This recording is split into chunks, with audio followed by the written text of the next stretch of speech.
I used to play in the woods all the time when I was a kid.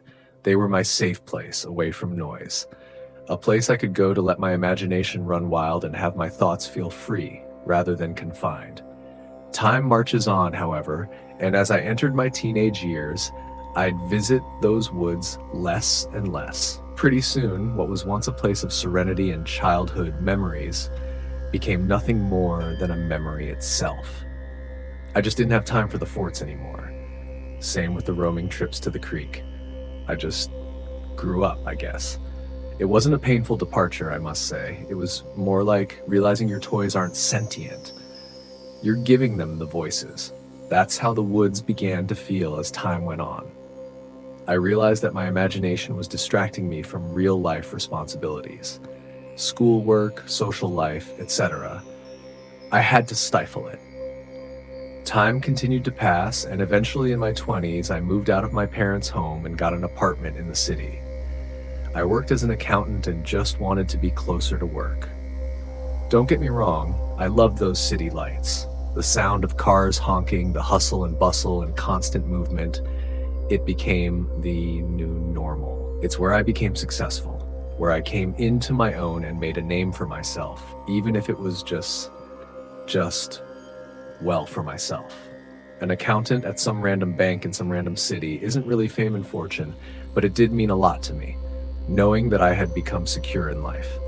That's where I stayed for 10 years, in that apartment in the city, alone. 10 long years of silence in my head. However, on my 32nd birthday, I got the call that changed the trajectory of my life and forced me back to the countryside from whence I came.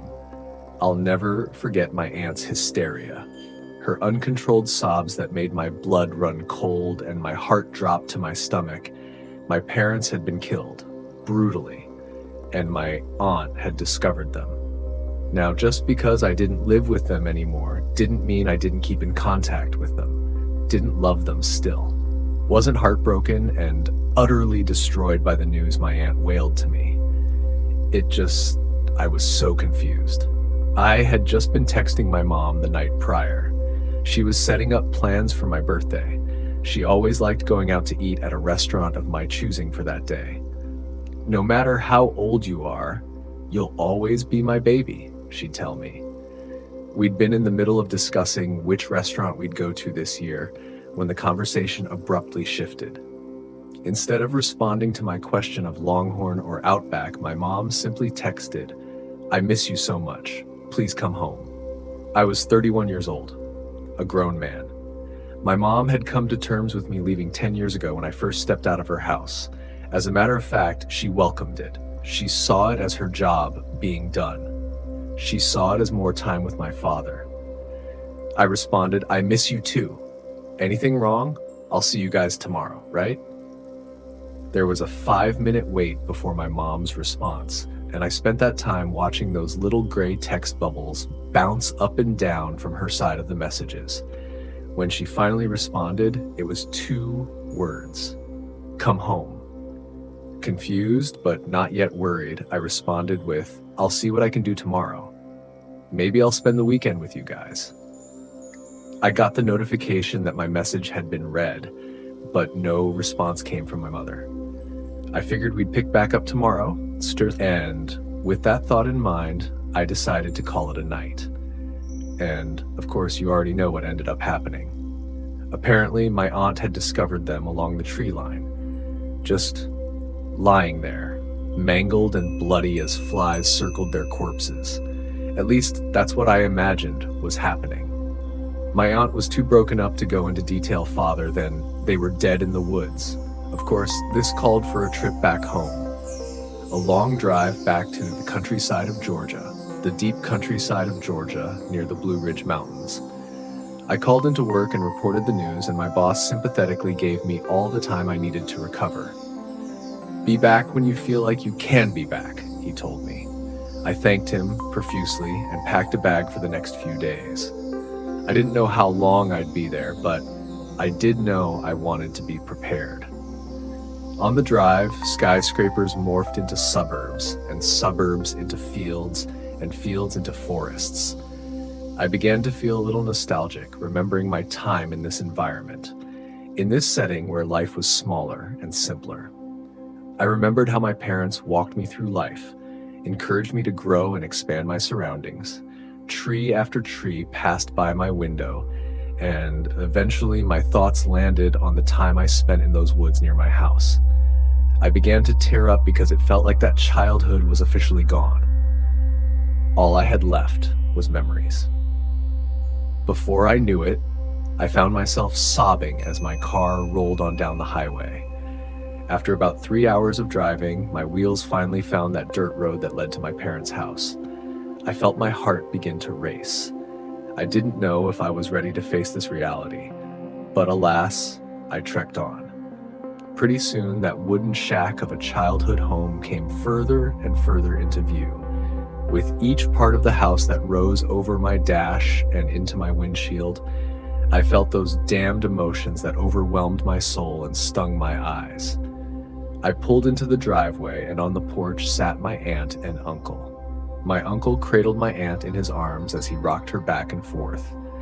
I parked my car and jumped out to hurry and greet the two of them, and I could have swore I heard my name being called from over my shoulder. I looked back and found nothing but trees shaking in the crisp night air. Shrugging it off, I approached my aunt and uncle and braced both of them in a hug. My aunt was still in hysterics, and my uncle was trying his best to comfort her. I sat with the two of them for a while, recalling old memories.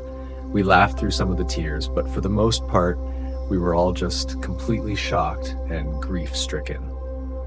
While I sat with them, a thought crossed my mind.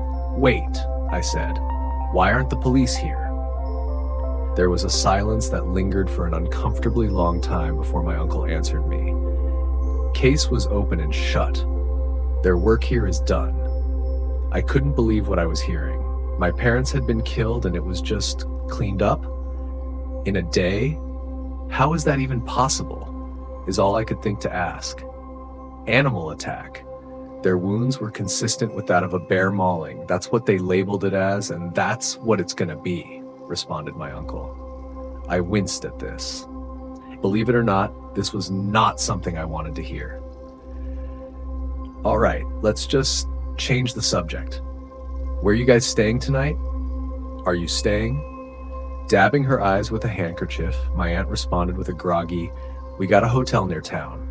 We'll be there through the funeral. What about you?" I thought for a moment. I knew where I wanted to stay, but I didn't know if it was appropriate. Furthermore, I didn't know how these two would take it. I was thinking to stay here tonight, just one last time. I think I need to. To my surprise, they didn't argue. They accepted. Endeared, even. We chatted for a bit longer before saying our goodbyes. I watched as they got into their car, waving at me sympathetically before backing out of the dirt driveway.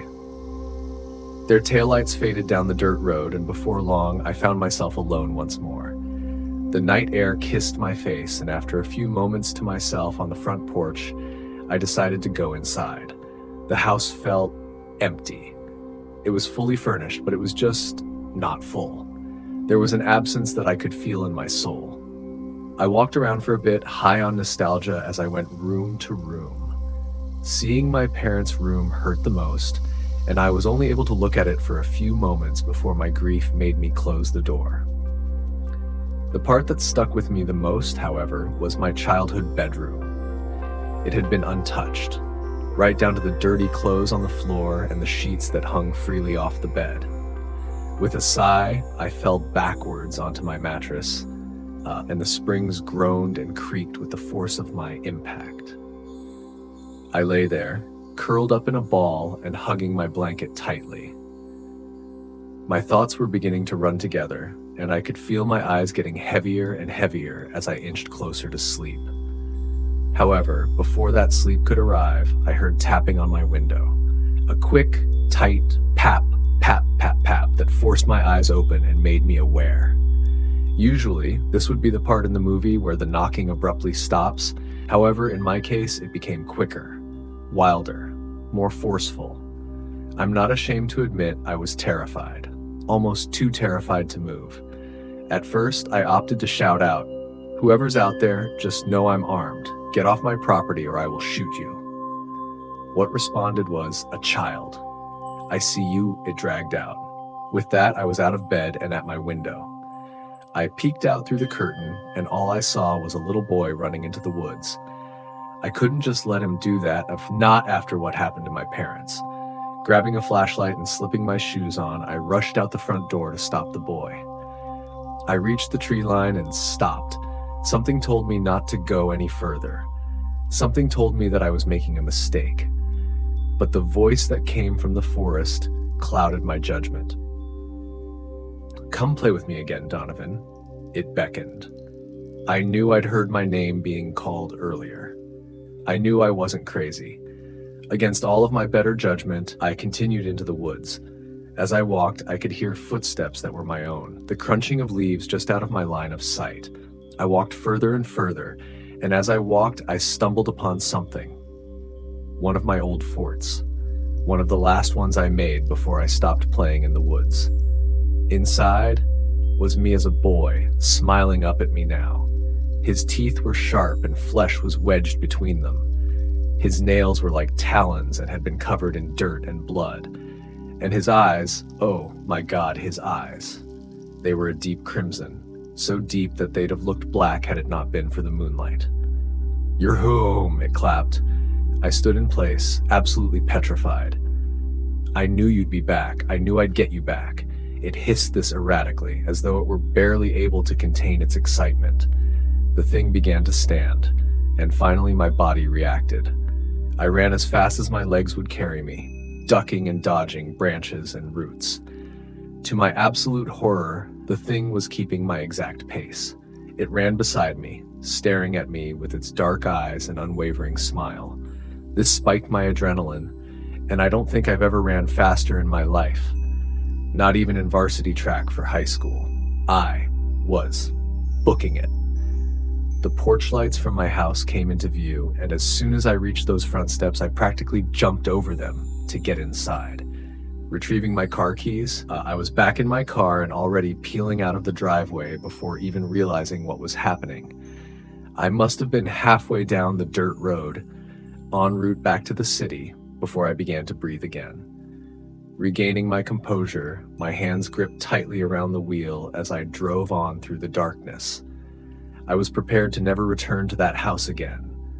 Prepared to drive back and forth for the funeral. Whatever it took. However, that tiny little bit of comfort I had in knowing I'd escaped was completely dashed when I heard a voice from my back seat. "Where are we going?"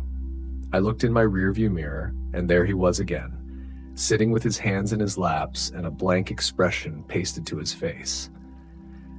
I almost crashed, attempting to pull the car over in my frenzied state. Yet once I did, I found that my car was empty. I thought that I was losing my mind. After checking the car like a power-hungry police officer, I finally found it within myself to begin driving again. I made it all the way back to the city without incident. My apartment, though, that's another story entirely. I don't know how he got there, I don't know how he followed me, but he was there. He wouldn't leave. I found him standing still as a statue in my bedroom, staring out the window with his hands behind his back. Once he detected my presence, his head turned a full 180 degrees to face me. "Do you want to play now?" it asked. I slammed the bedroom door and backed away slowly. I could hear footsteps approaching from the other side, but they stopped just before they reached the door. Ever so cautiously, I pushed the door back open. My room was empty, just like the car. Sleep wasn't an option that night. Instead, I chose to stay on my balcony, too afraid to admit that I had actually lost my mind. The next day, my phone began blowing up with calls from my aunt and uncle. They wanted to know where I was. I lied and told them that staying in the house was too painful and that I had decided to return to my apartment. I assured them that I'd be at the funeral and told them that if they needed anything, I'd be there. That entire day, that boy plagued my mind. He wouldn't stop showing up. In the bathroom, in the kitchen. Hell, he'd even managed to follow me to the grocery store. I was the only one that could see him, blood still dripping from his mouth and hands, and I was the only one who seemed to notice. At the funeral, he sat beside me during the service, begging me to play the entire time. He screamed at me, taunted me, berated me with strings of insults. While the rest of my family mourned, I couldn't even cry in peace without this little version of myself begging me to interact with him. This has been happening ever since the death of my parents, and I still have not found a way to get rid of this monstrosity that I'm sure killed them. Even now, as I'm writing this, he's leering over my shoulder, whispering in my ear, begging me to go to the woods with him, and I think I'm finally going to.